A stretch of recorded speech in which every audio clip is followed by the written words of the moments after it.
If you're looking for more horror outside of the mainstream, look no further than Unsung Horrors, a podcast about underseen horror movies. I'm Lance. And I'm Erica. Every other week, we'll cover a horror movie with fewer than 1,000 views on Letterboxd. We'll even give you double feature recommendations to pair with the movies we discuss. From gothic to shot on video, from slashers to comedies, from giallo to J-horror, we'll cover all the subgenres. So join us as we unearth these hidden gems of horror. Follow us on Instagram, Twitter, and Facebook, all at Unsung Horrors, available wherever you listen to podcasts. And part of the Someone's Favorite Productions podcast network. Do you love movies? So do I. What's up, y'all? It's KB, and I love movies. Inviting you to listen to The Conversation, a film podcast where passion meets perspective and opinion. From the old school to the new, I invite a guest on to discuss the movies that thrill us, challenge us, break our hearts, or even blow our minds. There's always new episodes dropping wherever you get your podcasts. So join the conversation. We don't just watch movies. We love talking about them too. The Conversation with KB Loves Movies, a part of Someone's Favorite Productions podcast network.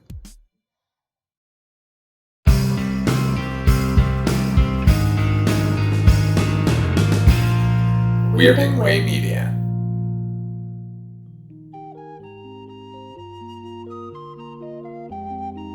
Right, Mr. Walters? You see that guy over there? Now, he's an actor. The guy on the phone? He's a prize fighter. Me? I'm a cab driver. I'm the only cab driver in this place. Good evening and welcome to Night Mr. Walters, a taxi podcast. I'm HP, your co-host, and with me as always is my co-host, Father Malone. Father Malone, how are you this evening?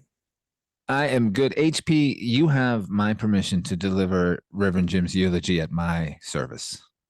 You don't have to change the words all that much. No, not that much at all. We are talking about Taxi Season 2, Episode 15, Jim Gets a Pet.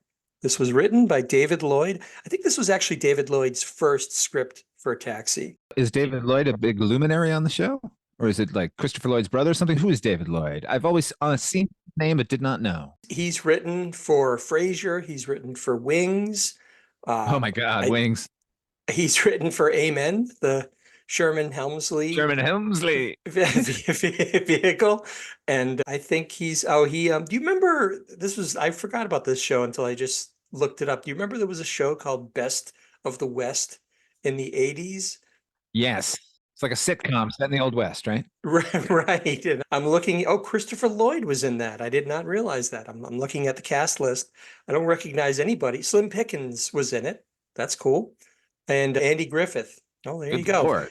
Why did it fail? I don't understand. I don't know, but I guess that's a tale for another podcast. In the 1980s, we were all a titter about Westerns still. We weren't, actually. Westerns were so fucking over by 1980. They kind of were, but I feel like, and this is a bigger topic, but I feel like there were a lot more sitcoms, or at least one and done kind of sitcoms in the 80s. It feels like you don't see that many failed sitcoms these days. Maybe they just don't produce as many as they used to, right? We already talked about The Associates last time with Martin Short. So this was just another one that came out in that wave, I guess.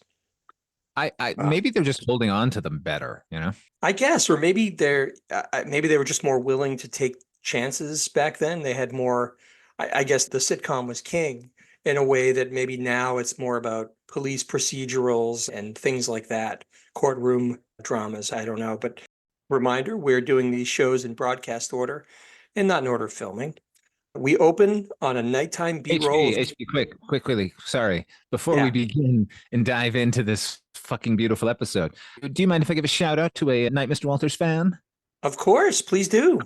Chrissy D on Instagram. It's at Taxi and Who's the Boss.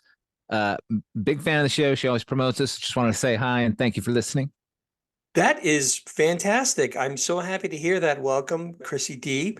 I'm so happy that you're a devoted listener and keep listening. Thank you so much. That's fantastic.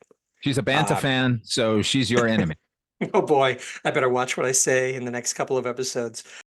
We open up on nighttime B-roll of cabs rolling by the garage. And my impression, I don't know if you had the same vibe, Father Malone, but it almost felt like a glimpse into a maximum overdrive type of future in which only cabs roam the city because all you see, I mean, it's the garage, obviously, but there's just cab after cab after cab. And there's even the last car in the line is actually a pickup truck, but it's actually colored and decorated like a taxi cab for some reason. It must be like a maintenance vehicle of some sort. I also noticed a lot of the cabs were newer models and not the schlumpy old checkered cabs that we mostly see in the garage. Did you happen to I know you love the B-roll anyway, but did you pick up on this at all? Yeah, I did. It made me think that they came back to New York to shoot a whole bunch of new B-roll because mostly what we've been getting has been recycled from the first season up until now. We keep seeing all those same sort of golden hour shots of Sunshine Cab Company, and I think because of that, we're getting these newer models of cars now. So those old round checker cabs are being phased out, but not at Sunshine Cab because they don't have the money for those new models. That actually makes a lot of sense that as they update their B-roll, it's coinciding with maybe a shift in the taxi cab population, and they're phasing out those wonderful old beat up cabs, and they're going into like Crown Vics and things like that. So we cut inside the garage as Alex, Tony, Bobby, and Latka, they all file in. They're grousing about bets they made at the track. And then here comes Elaine. Elaine feigns some concern and asks where they've been. Now, it has to be said, we're going to get to this, but I didn't really love Elaine. I love a lot of things about this episode, but this bit with Elaine really bothered me. We'll get into it, but I'm curious to see what your opinion is. She comes in and she starts to ask them where they've been. She's upset that they've gone to the track, and Alex does his best to divert suspicion from where they're going. But of course, lunk-headed Tony lets the cat out of the bag that they went to the track. Now this sets off Elaine. She starts lecturing them, but Louis, in a rare moment of justified interruption, tells Nardo not to lecture. She's got vices like everybody else, leave them alone. I thought that was kind of nice. Usually Louis pipes in only to give a jab or two, but he's right. Why is she getting on their cases? I didn't like that side of her at all. Well, I think we find out why. In the course of the conversation, eventually with Alex, whose reaction is so spectacular with the newspaper, when he's just like, okay, fine, fuck off. I'm just saying that I don't want to fight with you. That moment was great. But I do think it is because Nardo's husband was such an inveterate gambler, and that has left a bad taste in her mouth. However, it is out of character for her to be such a lecturing nag, because it's one thing to just sort of say, you guys are idiots, you're just there losing your money. And it's another thing to get up and basically cluck your tongue and wag all it was missing was a fucking rolling pin in her hand. Yeah, that was my impression. She comes off like this harridan whose only purpose in this particular scene is to lecture them and get angry with them, because we're going to find out obviously she brings up this thing with her husband, which I think is a little too convenient for them to invent this, because we've not heard anything about her ex-husband, I think, throughout the series up to this point. Well, but she doesn't bring it up. Alex brings it up, and that's what gets him in trouble. Oh, that's true. That's true. I guess we'll get into that. It's a little more organic than you're saying right now. I know they haven't mentioned anything about the husband, but then they haven't mentioned anything about the husband. And the writers are giving us an easy out so that I am not going to take away a yellow light when we sum this episode up, because this conversation we're having right now is really making me want to take one away. So at this point, Jim walks in from by the coffee machine. He's thanking the guys for taking him with them to the track. But I thought it was kind of weird that when the bunch of them walk into the garage, Jim is, you don't even see Jim. The first time you see Jim is when he approaches from stage right, effectively. Are we supposed to think that he took his own car to the track? Did he not just go with them? I thought it was odd. He just appears out of nowhere. Right, but I think that's actually totally appropriate and necessary for that character. Even if they piled into, like, say they took Tony's cab to the track, right? So they all get back to the garage and they all pile out. Do you think Jim is going to walk in a straight line with these other guys and with purpose? I guess Probably he's a little not. like a pinball. He's probably going in all sorts of different directions. I imagine Jim had some things. adventures in between the time they got out of that cab and got there that we're not privy to, but were very, very fun. That's another good point. Hearing about Jim going to the track just winds up Elaine all over again. And she makes this point, and actually she is truthfully justified, where Jim is just now getting his life back together. Obviously, he's a drug casualty, and this job has been his way forward to becoming solvent again. But she's upset, maybe justifiably, that the cabbies are getting him involved in gambling, and it's kind of, why would they do that to him when he's just now getting his life back together? And the cabbies start to protest again, and once again she drops it and walks off, which is part of my problem with her. She just dips in and out, only to kind of, to your point, wag her finger and get angry with them. What I thought was super interesting about this sort of argument that she starts to build up again with Alex, I don't know if you noticed this. When she winds up again and is yelling at Rieger, did you notice that Alex, in his moment of defensiveness, says, "Nardo, would you please?" He actually uses her last name Yeah. to back her off, which I don't know that I've really heard him call her anything but Elaine in the past. I think that's really good writing, actually. Look, they fucked us with making Elaine an antagonist here for no good reason, and flipping it because Louis kind of one of the gang here. But yeah, HP, I'll call you by your last name if I'm angry at you, or I'm being placating, or That's fair. I don't know. It's just odd that they've certainly had their ups and downs, even just in the season and a half that we've been doing this or watching the show. But I can't recall him getting to that point where he's gotten so upset that he refers to her, or playful, or what have you, to call her Nardo instead of, I mean, it's always Louis calls her. Actually, Louis might be the only one who really calls her Nardo, right? Yeah. The other cabbies really don't. They all call her Elaine. This is my friend Elaine. That's how they introduce her. But HP, black is white, up is down. We're at Moonlight Cab Company. Jim goes on to say that he should have gotten into gambling a long time ago. There's something about the kick of betting that to him is making life much more interesting. And at that point, I love this. Well, let me bit just say that Elaine, for all her nagging, right? For all her care about what they're doing to poor Jim Ignatowski, it's not like she would, I don't know, offer him a couch to sleep on if he was homeless after he dismantled his van just to make her feel good about herself. Sit down, Elaine. Sit down. There's certainly limits to Elaine's charity, at least when it comes to Jim. But to illustrate this point about gambling and how much he's enjoying the thrill of it, he sees Jeff getting something out of the coffee machine. By the way, Jeff in this scene has the widest bell-bottom pants that I've ever seen in my life. I thought these things were done by the 80s. This was like a relic of the 70s, but there he is. He's got these. Did you notice that? It flew him in from Notre Dame. Hanging in the bell tower. So Jeff is ordering something from the coffee machine, and Jim makes this wild bet that what drink he's going to be getting out of the coffee machine. And Bobby, being Bobby, takes the bet. And Bobby says, "I bet you it's coffee." Do you remember what Jim bets is going to be the drink that he gets out of the coffee I don't machine? remember. My God, I'm blocked now. What does he bet? Jim bets that he's going to get a vodka gimlet out of the coffee machine. The cabbies all hear this and they all start to argue against the bet, but Jim is holding fast. He loves gambling now and he wants to see this through. He loses, of course, and Bobby, in kind of a dick move, it has to be said, takes his money regardless, but I guess a bet's a bet. What are you going to do?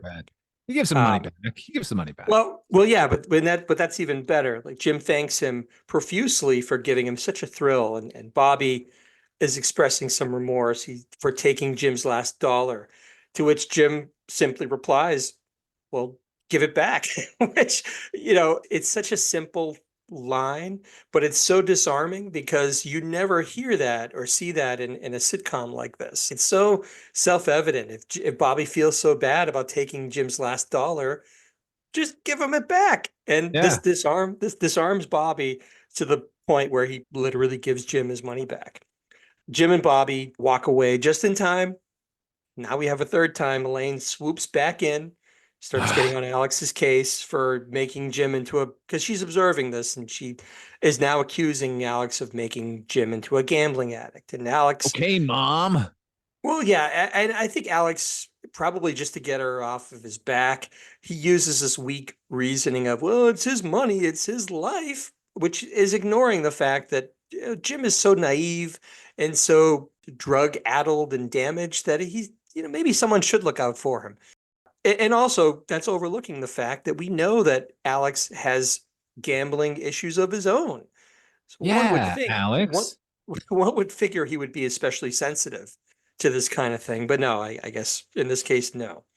But and then this is where Alex counters to Elaine, like the only reason you're getting so upset is because your ex-husband was a gambler and so forth. But then weirdly, at first Elaine says, "Don't drag my husband into this," it's and then when Alex walks away, then she starts it again with, "Did you know my ex-husband was a gambler?" And it becomes a whole, she just keeps like winding down, winding up, winding down. I that part of it I didn't really enjoy.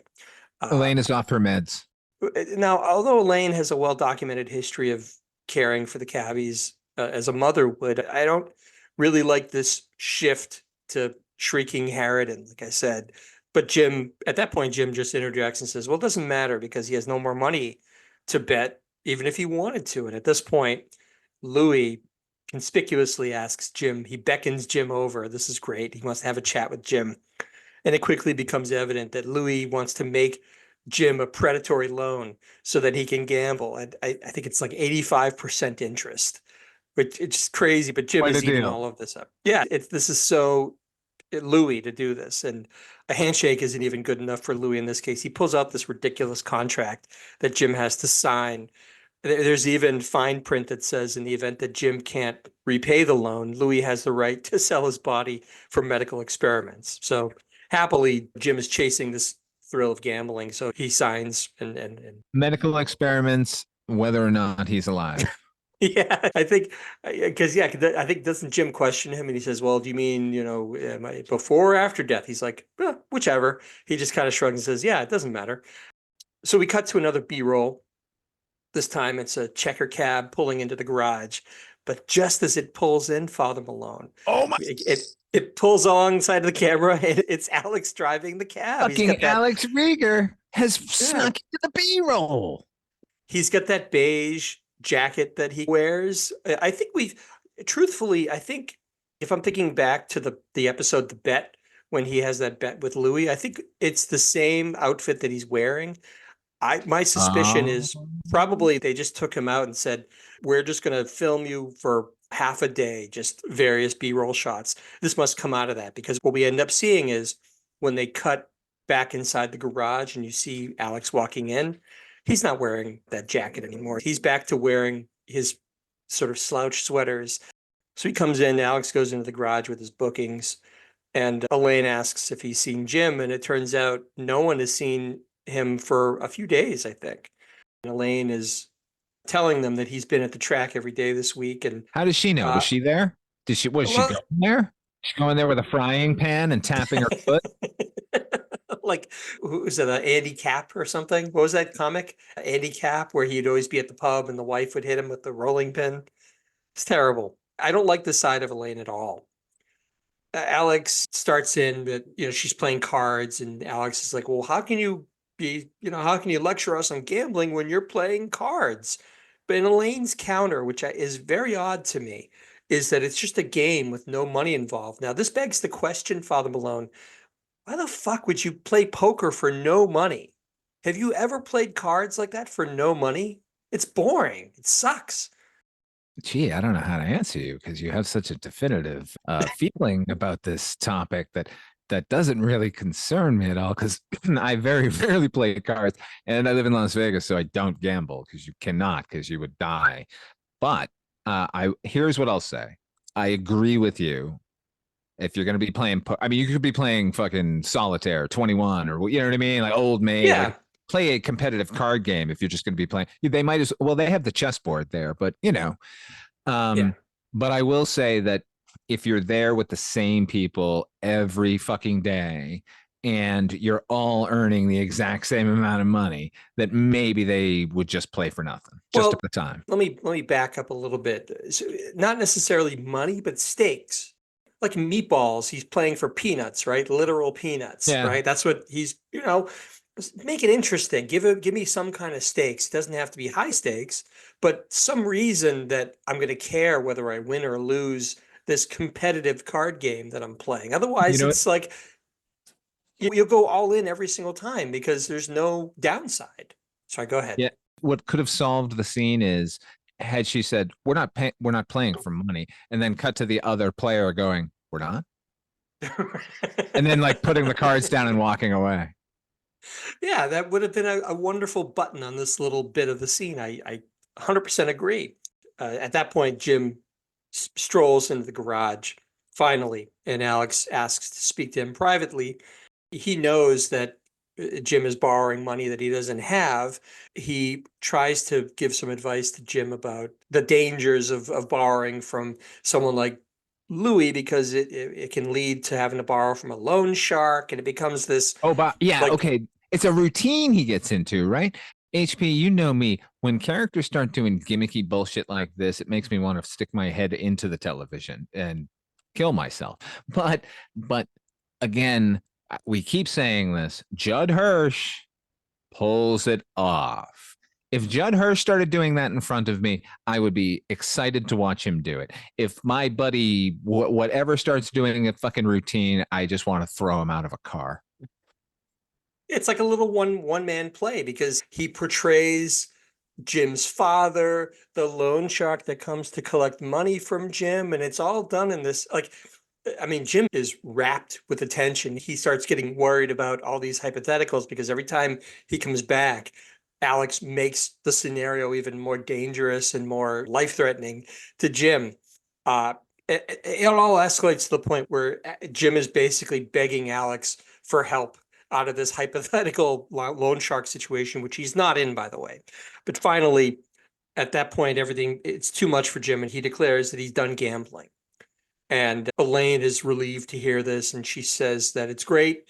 You've quit gambling, Jim. You'll pay back all your losses. But he interrupts and says, "What losses?"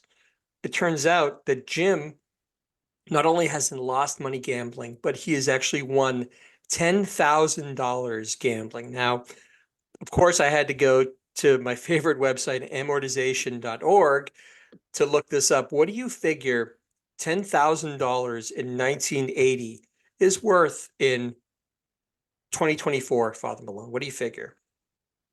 27,500. No, actually way more than that. It's actually, according to this website, according to amortization.org, in 2024, 10 grand is worth just shy of $40,000. It's a lot of Wow. money, man. That's that. I mean, well, look, That's $10,000 is a a lot, lot but of money. Absolutely. it's basically worth 4 times as much in today's so Jim has had a really not I'm not trying to shortchange 10 grand, but Jim has had a really good day at the track to come out a HP, winner. that's a life-changing amount of money. It is, and everybody makes this point to Jim that this is a big deal. The way he made this money, it wasn't as if Jim found a system that worked for him or he's an inveterate gambler. All Jim did was put $35 on a 300 to 1 shot horse named On Dasher because Jim, being Jim, he identifies with long shots. Jim even pays back Louis every penny plus interest plus a little something for his troubles. He squares up with Louis immediately. And then Alex starts in back with Elaine now saying, "Look at Jim now has life-changing money. You're going to give him a hard time for being a gambler?" And then Bobby asks Jim what he's going to do with all this money. But unfortunately, Jim says he's already spent it all. And then the cabbies argue about what could he have spent all this money on? They can't figure it out. He literally just got back from the track. What did he spend the money on the way back? And at this point, as they're arguing, this man walks into the garage leading a real horse, an actual horse, and he's asking for Ignatowski. And Jim, apparently, what he later explains is that he bought the horse that won the race for him. Jim looked at the horse. This is really beautiful, actually. Jim looked at the horse after the race, and it broke his heart to see this horse so broken down and tired and exhausted from winning this race. So he reasoned that horse won the money for me. So it's only right that he returns the favor. So he approaches the owner. And of course, in typical sitcom fashion, he asks the owner, well, how much do you want for this horse? And the owner says to him, how much do you have? And wouldn't you know it? It was the exact amount that Jim had on him, which is $10,000, which tells me that the horse was probably worth a quarter of that, probably. If anything, that horse is at the end of its life. Like if he had said, I have $500, the guy would have said, deal. Right. I'll throw in the blanket for free. Alex asks him, what are you going to do with a racehorse? And Jim's response is he's going to give him his freedom. And with that, Jim leads him back to the garage door, gives him this sort of slap on the rump and says, off you go. And the horse, I mean, he's in the middle of Manhattan. Where's the horse going to go? The cabbies all freak Central out. Park. They'll, right. I guess, well, I don't know. There's a lot of unanswered questions about this horse that we'll get to, but it makes sense that Jim, just being so naive, he just figures, well, I'll just let him run free. But of course, you can't have a horse running free in New York. So everybody runs. Alex and Tony run out. I disagree with you, but They have a horse running in New York. What are you talking about? You could just let horses run free in New York City. It'd be fine. In what? I mean, anywhere but Central Park. How are you going to have him running free in Times Square? Look, that's just the first wave of my plan, HP. When the elephants are let loose, then we're gonna have a real party. Alex and Tony run out to catch him, and we fade to black at that point. Now we're back inside the garage. We come back from commercial, and Bobby has caught the horse and is leading him back into the garage. And Jim says, he protests and says, why didn't you I want the horse to be free. Just let him free. But Alex replies that, look, Jim, this isn't the frontier. There's nowhere in New York for On Dasher to go. And then Jim tells Alex, don't call him On Dasher. That was his slave name. And Tony asks, I love this part. Tony asks him, what's his new name? I think Jim thinks for about a split second, looks at the horse and says, Gary. Hey, he looks like a Gary. So Louis comes in at that point, blows a gasket, demands they get the horse out of the garage. And we fade into a B-roll exterior of what appears to be a warehouse or some sort of industrial building. This we'll discover is actually Jim's apartment. Now, here's where we're going to get into the logistics of owning a horse in New York. We cut inside I think this might be correct me if I'm wrong, Father Malone, but I think this is the first look we've had into Jim's apartment, right? Absolutely. I think they've repurposed Burns. You think they repurposed that set, that stage, whatever, and built Jim's apartment there? It could be. I liked it though. I like Jim's because it's so weird. I mean, I think they had a little fun with this apartment. This is my favorite apartment from the entire series. Don't get me wrong. Absolutely. The set decoration is so fucking perfect. Like, here's the thing. You can throw a few playbills on a wall and that's Bobby's apartment, right? But not everything there was chosen with that character in mind. I think everything here is chosen in mind. The character's been around long enough that they're able to do that. It is. It's a mishmash of all this odd furniture that doesn't really match. There's stuff hanging all over the walls. There's a water cooler in the back and a giant wooden spool for a coffee table. It's funny because when they cut into the apartment for the first time, you see Jim, he's wandering the apartment. He has this little tiny feather duster in his hand, but he's not actually doing anything with the feather duster. He's just looking around in this sort of dazed aspect to him. He's not doing anything. He's just wandering with this feather duster. So he gets a knock on the door and Alex, Bobby, and Tony enter, and they're all, you can tell, like, you get the feeling that not only is his apartment really weird, but it's probably not in a very good part of town because they already have a very apprehensive look on every one of them walks in and they're just they look very on guard about the whole situation. He's down the street from CBGB's. Probably he's it's not a nice part of town where Jim's living.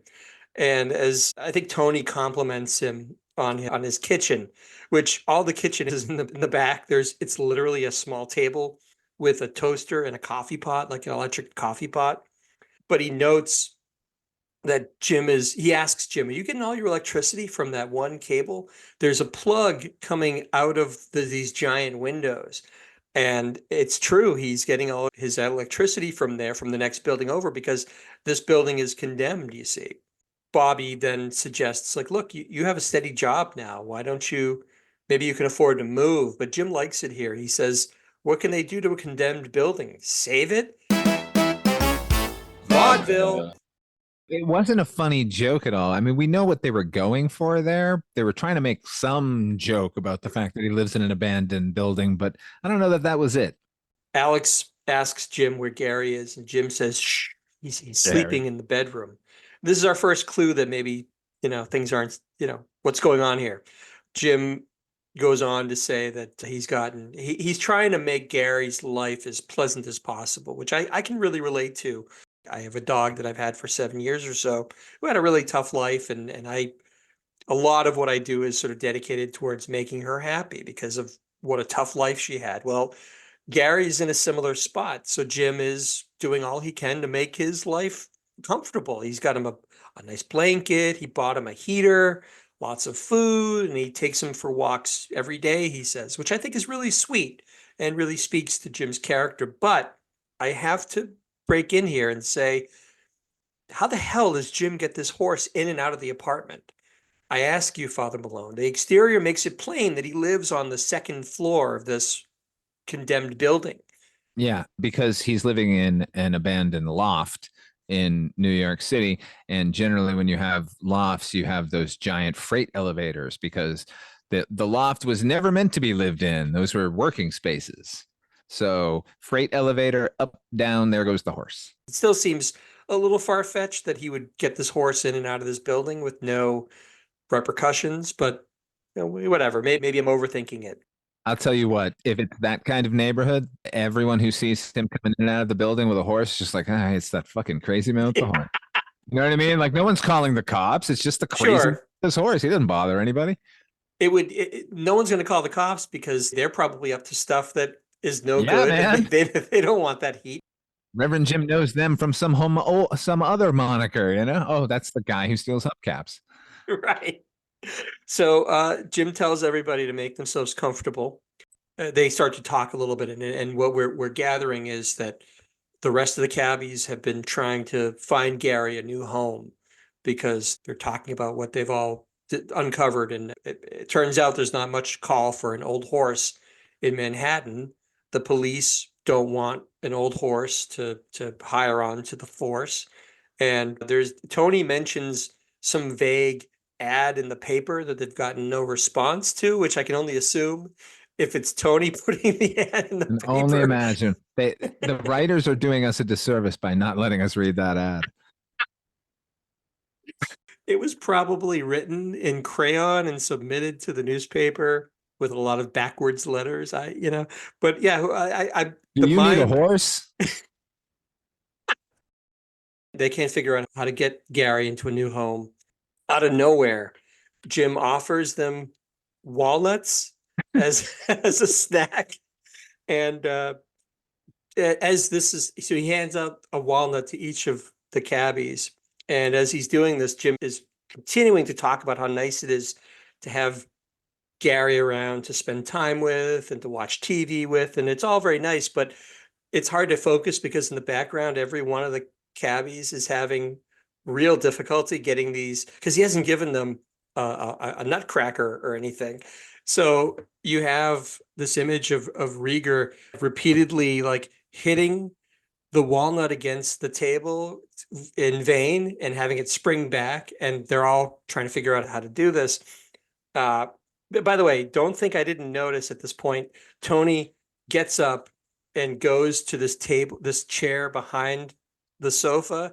And what does he do? He turns the chair around 180 degrees and Slater's right there for no good reason. But no, anyway. He has a reason here. You can't. I guess he does in a regular chair.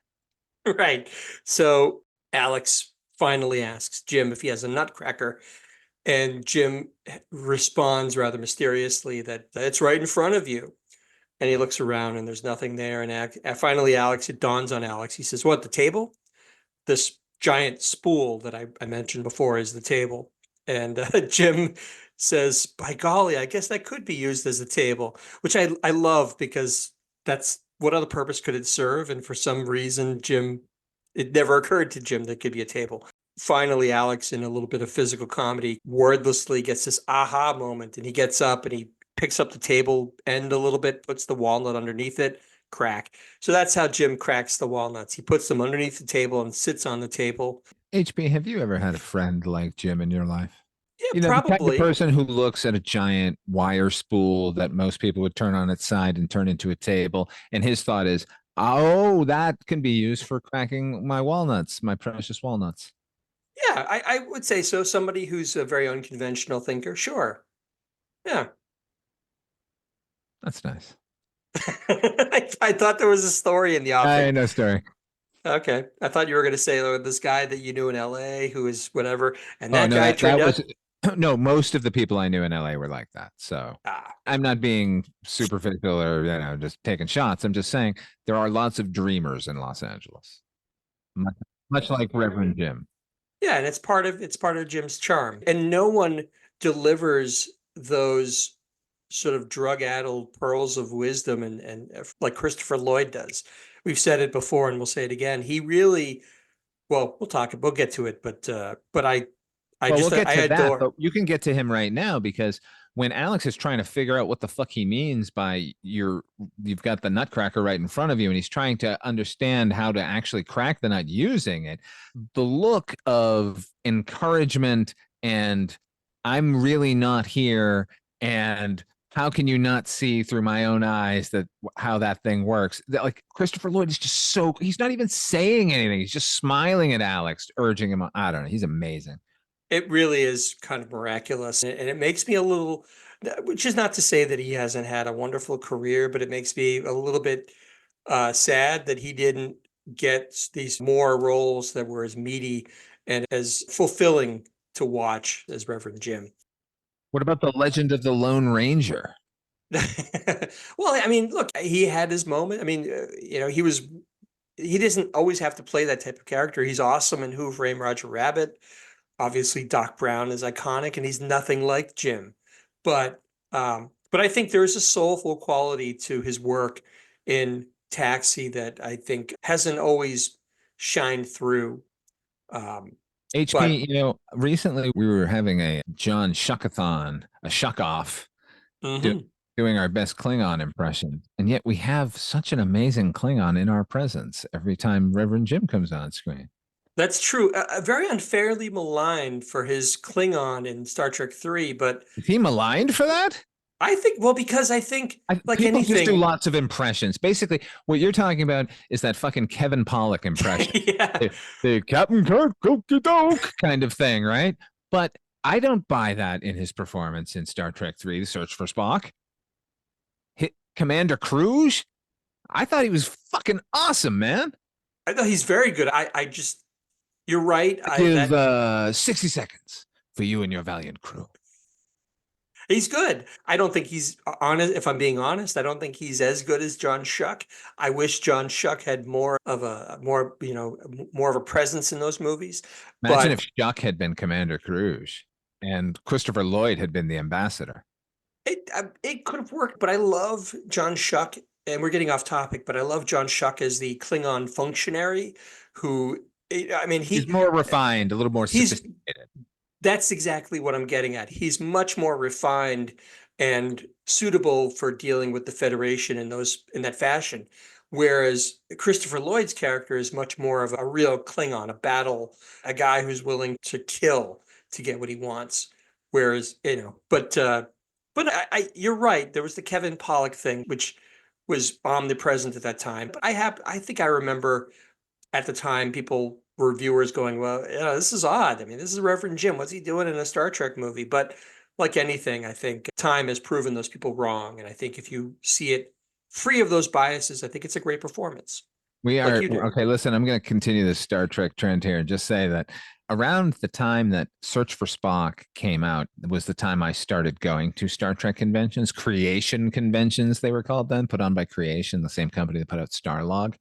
And every convention I went to, after Kevin Pollak did his thing, and he if you remember at the time, he did a fucking fantastic Shatner. So there was that as well. And every convention would always have a impressionist contest, like an impression. They would invite audience members to come up and do an impression from all of Star Trek, right? Yeah. And so what you got was 75% nuclear vessels, right? You got another 15% of Kevin Pollak impressions of either Shatner or the thing, or something super. The last 5% is just super fucking obscure. Like somebody did Vic Tayback from A Piece in the Action, and I was like, "Give that guy the fucking award right now."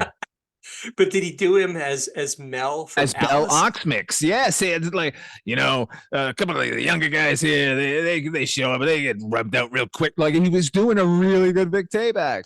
Wow. He did not win. He did not win. Oh, you know who did win? Actually, Jesus Christ, I can't believe him. Okay, but you know who did win? A little girl, because she did an impression of the Gorn. Oh, like the. It was like no. It was an 8-year-old girl. She just got. They had a microphone. She got on the mic and went, "I can hear you," like that, and she rightly won. Now we find out why Tony has to sit Slater fashion back there, because he goes, you guys, and he has a walnut in each hand, and just by squeezing as hard as he can, he breaks the walnuts, which according to the official Taxi fan guide, he did for real without actually having, they pre-score this stuff sometimes, but I guess he found walnuts that he could do this trick with. So what a tough guy. He can crush walnuts with his hands. Hey, Chrissy D is listening. No, listen, I thought it was lame, but only because he didn't put them on his biceps and crush them by flexing. Yeah. Now that would have been a real man's move. I could see that. Bobby asks Jim if Gary's going to be up soon, and Jim says, well, he's been asleep for quite a while. In fact, Jim says it's a myth that horses sleep standing up. And then Alex asks, you can see Alex or Judd Hirsch plays this really well, because he has this look on his face like, I don't want to hear what I'm about to hear. And he says, well, how do they sleep, Jim? And Jim says, like this. And he mimes a horse on its back with all of its legs, basically straight up into the air. It's the universal sign for dead animal, basically, is what he's done. But the penny drops for Alex and Bobby, and they both get this oh shit look on their faces, like, okay, this is really happening. He's dead. And Alex asks how long Gary has been sleeping like that, and Jim says, oh, since the day before yesterday. So he's been dead effectively for probably the better part of a day and a half at this point. Sympathetically, Bobby gets up and says, can I have a look at Gary? And he gets up, and this might be one of my favorite line readings in the whole show. As he's walking past Tony, Tony warns him. He says, Bobby, don't wake him up. Because Tony, maybe he's been barely listening, or maybe it's just because he's an idiot. He still has this idea that Gary is sleeping, which I thought was funny, because Bobby stops for a minute and kind of gets this wince on his face, like, oh, come on.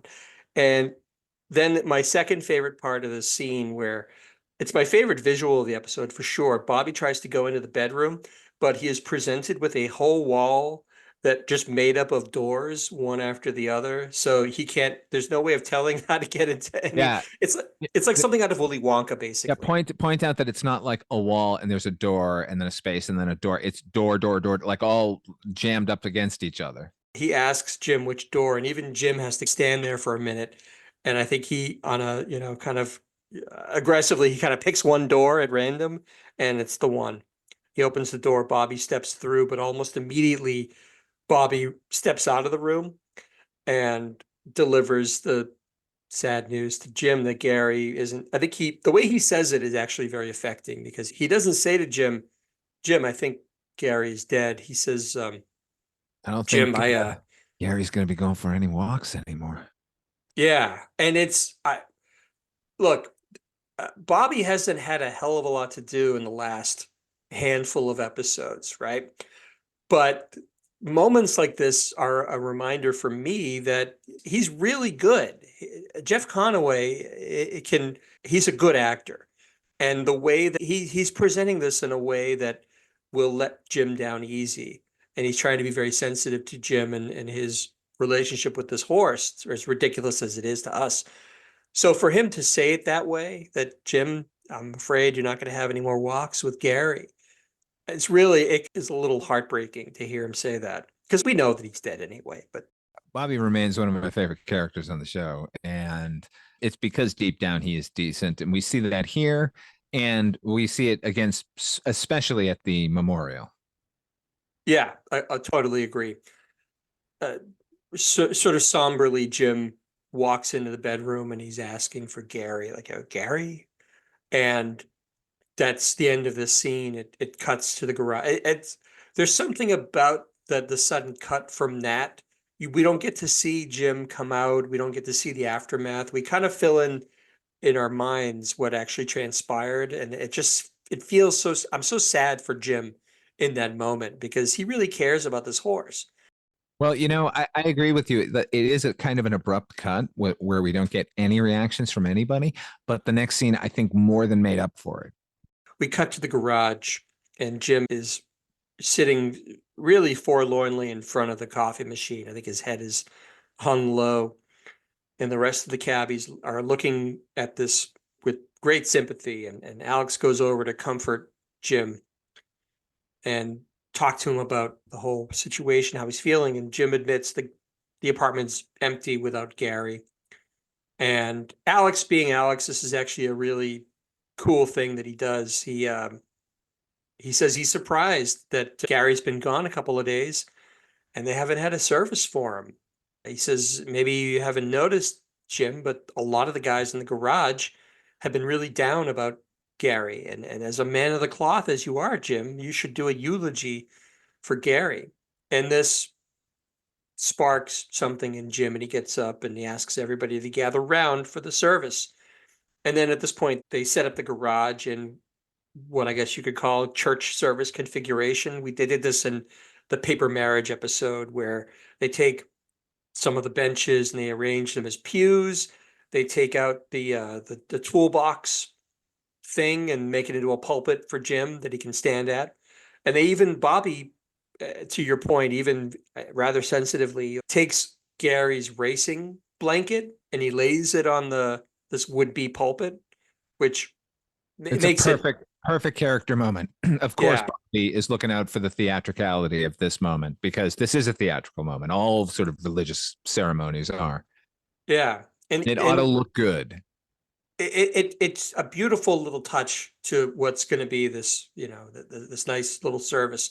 And even Louis he leaves his cage and he's watching this all from his spot in the garage. The whole garage, including all the B players, are all gathered for this service. And Jim, of course, Jim, and by extension, Christopher Lloyd delivers a typically sensitive eulogy about how Gary was born and bred to run fast, but as he got older, he noticed he was getting slower. But in his heart, he was still a 2-year-old horse that could run fast, and he always thought he had a chance. And What he points out in this is that Gary is running as fast as he always did in his mind. And he did not understand why he wasn't running as fast as the other horses.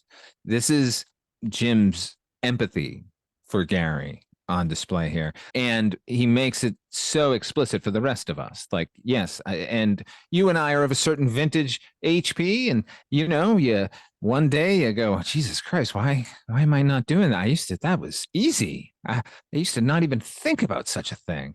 And in that case, when you put yourself in the mind of an animal who maybe doesn't even understand, can't fathom beyond it's just happening, can't understand why, doesn't understand even the concept of age, as you point out. To Gary's still 2 years old, and he's still, with the right conditions, will win. yeah, and just to hear it really, even now, it kind of breaks my heart a little bit to think about it, because that you're absolutely right. The point of the whole eulogy is that through no fault of his own, all that happened, Gary just got old. He didn't realize he was getting old. He always tried his best, but in the end, he was not that 2-year-old speedster anymore. It was, it's just sad. He tried his best and he had a last shining moment, but maybe that just took too much out of him, and that was his swan song effectively. Even Elaine at this point, who all we've seen of Elaine in this whole episode is her getting upset at everybody. She starts crying in the middle of this service, and the service concludes, and Jim has handshakes all around. And Louis, to your earlier point during the intro, is he's so moved, he asks Jim if he can deliver the eulogy for his ma when the time comes for her. And which is a really, really nice thing for him to say. And then they undercut it nicely with a little bit of comedy, because otherwise it's almost too much. He says, you know what, you wouldn't even have to change the words all that much. And with that, Jim simply just walks out of the garage. There's no fanfare, there's no music, there's none of Bob James is not heard at all. He just walks out and the credits Steps in roll, and front of a that's it. bus. That's the end. That's it. He just says, "Goodbye, cruel world." No, The end there's of something text. I think they've done this, or maybe I'm thinking forward, where they do this quite a bit with certain episodes, certainly some of the ones dealing with Jim, because they're cut from a different cloth, I think, than a lot of the other episodes. But I think the device of just letting the final image speak for itself without any music to undercut the moment at all, I think is a really smart choice. And in here, it just it's so beautiful, because at the end of the day, it's nice that he was able to have this eulogy and everybody cares for him. But at the end of the day, Jim is still alone and he still has to work through his grief at losing this horse that became his friend. So it's a lingering image that even now I think is still affecting to me. And I've seen this episode many, many times. Is Reverend Jim the best character on the show?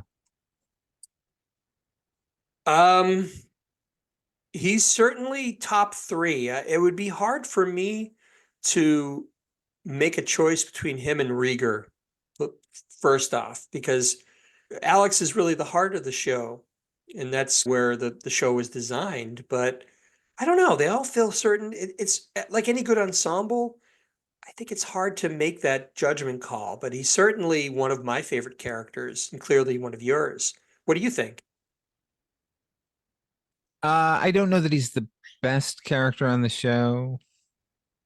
Maybe, yeah, I think maybe he is actually. The ensemble of it all means that he works as well as he does because the others are working as well as they do. So it's all well and good to say Empire Strikes Back is better than Star Wars, but it's like you couldn't have gotten there without it. So what are you talking about? If there's anything that's maybe a little bit regretful about the show, and we've talked about this, we've touched on this many times, is that it took until really season 2 for him to become that featured and later regular player. I can only imagine how much better the first season would have been if he had been a regular, a regular member of the cast at that point. I think we've talked about this a lot, that we missed him. Even, there are certain episodes that would have been enriched immeasurably by having him there. Not, again, no disrespect to John Burns. We've beaten up on him enough. But imagine how special the show would have been if he had been there from day one, you know? Not only for us, the audience, but I think just the presence of Christopher Lloyd energized the writer's room, because this season is markedly better than the first. It is. There have been some episodes that have not been great, and what's been interesting is, as we've been going through this season, I'm actually surprised. I thought there were a lot more blockbuster favorite episodes, but having said that, certainly the episodes dealing with Christopher Lloyd specifically are a cut above, and a good portent for the rest of the life of the show, because there's a lot more of that coming. in the offing, and it's been said time and time again, but Christopher Lloyd brings something special, whether, and part of that is the writing. The writing is fabulous, but that nobody plays this character, this type of role better than him. We must also bear in mind, Father Malone, that he was a two-time Emmy winner in 1982 and 83 for playing Reverend Jim. So, Wait, how many did Judd Hirsch win? that's a good question. Let's take a look here. Well, of course, we know that Judd Hirsch was nominated for an Academy Award in 2023 for The Fabelmans. However, it appears that he was nominated 5 times for playing Alex Rieger, and he won twice. He won in 1981 and 83 for Outstanding Lead Actor in a Comedy Series. So he was, at a minimum, he was nominated every year the show was on, and he won twice. That's pretty cool. I guess that means that it is a tie between who is the best character on the show. I guess so. So that is the episode. That is Jim Gets Pet. Now we talk about yellow lights. What does a yellow light mean? Reminder, we grade on a scale of 1 to 5 yellow lights. 1 is the worst taxi episode. 5 is the best. And as is our custom, I'm going to throw it to you first, Father Malone. What do you give Jim Gets a Pet? I think this is the first time I've done this, but this is a 5 yellow light episode. I think that here's how good the episode is. They completely mischaracterized Elaine Nardo. Like really poorly, whilst hitting grace notes on everyone else. And that alone should take away a yellow light. But I'll tell you what, the rest of the episode is so fucking spectacular. All the jokes land. It has nothing but heart at the center of it. That heart extends out to the rest of the cast. Everyone is affected by Jim's speech at the end, including me. I might just be a sentimental old man, but I cried like a baby at the end of his speech. That doesn't necessarily mean the episode deserves an award or anything, but god damn, if every episode was this good, it would be the best series of all time. I concur completely. I also gave this episode 5 yellow lights. These, for all of the reasons we've already talked about, but these Jim episodes always seem to have a little extra dash of sensitivity about them. I know the Secret Admirer episode, you weren't as much of a fan of it as I was, but I there's something about the character, especially at this point in his lifespan on the show, that I think they were just knocking it out of the park writing for him and acting as peerless for him. It's so empathetic. The writing is awesome. And even though it's not a laugh riot, it's not like a laugh a minute like some of the other episodes that are my favorites. This one has nothing but heart at the center of it, like you said. And I can't help but give it 5 yellow lights. This is a really great episode that is I've rewatched many times, and every time it gets me at the end. So can I just say, I think the reason why Alex and Jim are a cut above the rest of the characters is because they are never aspirational. Jim is there to do the job. We never hear Jim making other plans for anything, right? Jim gets the amount of money that any other character on the show would have said, see ya, and gone out the door. I'm off to pursue my dreams. And instead, Jim Ignatowski, known cab driver, uses that money to help a fellow creature here on Earth. And that's why, I mean, that's not why I like the character so much, but it's certainly an underlying factor to why I like him so much.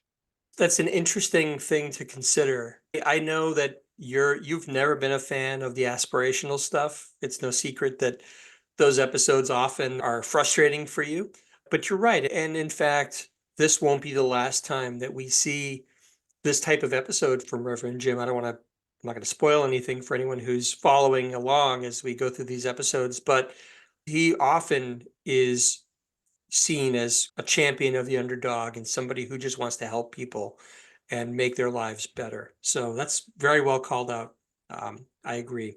So yeah, so in a rare bit of, well, I guess it's not really rare. We agree often, but in this case, I'm not sure we've ever agreed on 2-5 yellow light scores. So that's pretty cool. 5 yellow lights from you, 5 from me.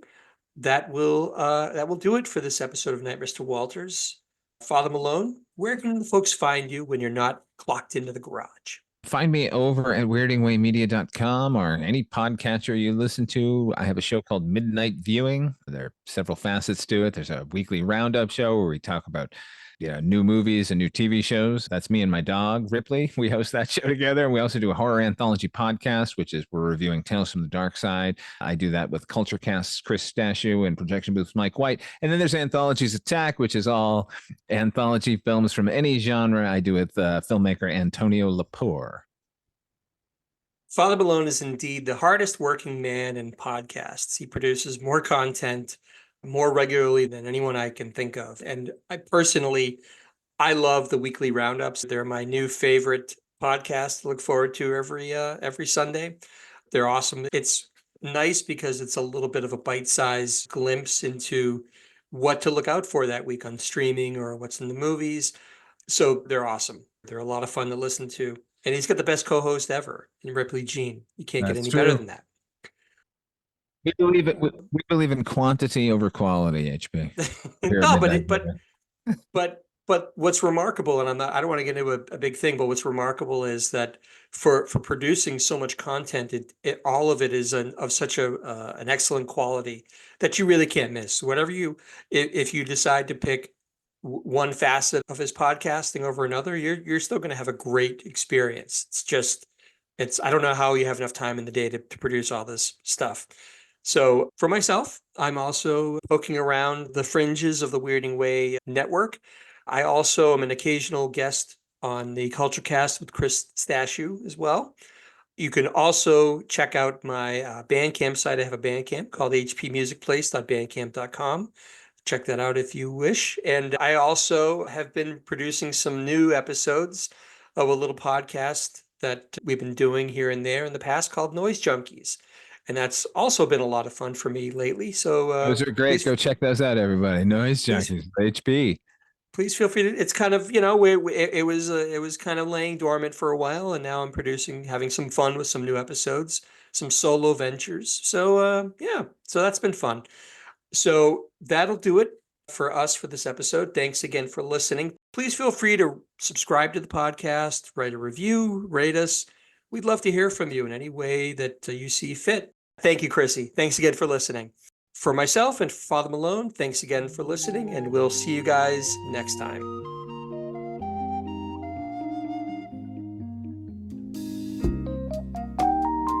Night, Mr. Walters.